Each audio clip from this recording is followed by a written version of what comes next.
બનાસકાંઠા સાંસદ શ્રી જ્ઞાનીબેન ઠાકોરના અધ્યક્ષસ્થાને જિલ્લા વિકાસ સંકલન અને દેખરેખ નિયંત્રણ સમિતિની બેઠક યોજાઈ। બનાસકાંઠાના કલેક્ટર કચેરી સભાખંડ પાલનપુર ખાતે બનાસકાંઠાના સાંસદ શ્રી જ્ઞાનીબેન ઠાકોરના અધ્યક્ષસ્થાને જિલ્લા વિકાસ સંકલન અને દેખરેખ નિયંત્રણ સમિતિની બેઠક યોજાઈ।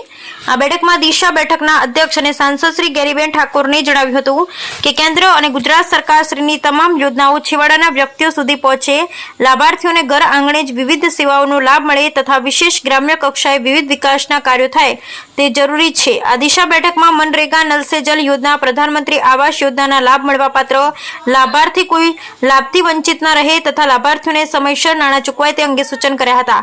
આ સાથે સ્વચ્છ ભારત મિશન, દીનદયાળ અંત્યોદય યોજના, સ્વસહાય જૂથોને બેંક દ્વારા ધિરાણ, પ્રધાનમંત્રી કૃષિ સિંચાઈ યોજના, પ્રધાનમંત્રી ગ્રામ સડક યોજના, પશુઓનું રસીકરણ, પ્રધાનમંત્રી માતૃવંદના યોજના સહિતની યોજનાઓ બાબતે પ્રગતિની સમીક્ષા કરાઈ। જિલ્લાના થરાદ, વાવ અને સુઈગામ તાલુકાના વિસ્તારોમાં જમીનમાં ક્ષારનું પ્રમાણ વધુ ના વધે તેમના પગલાં અને ક્ષાર અટકાવતા વૃક્ષો વાવવા જિલ્લાના ખેડૂતોએ પણ અનુરોધ કરાયો હતો। દિશા બેઠકમાં જિલ્લા કલેક્ટર શ્રી મિહિર પટેલે જણાવ્યું હતું કે આગામી ઓક્ટોબર મહિનામાં જિલ્લાના તમામ તાલુકાઓ ખાતે દિવ્યાંગ સેવા સેતુ કાર્યક્રમ યોજાય અને દિવ્યાંગ લોકોને સાધન સહાય વિતરણ થાય તે મુજબનું આયોજન કરવા જણાવ્યું હતું।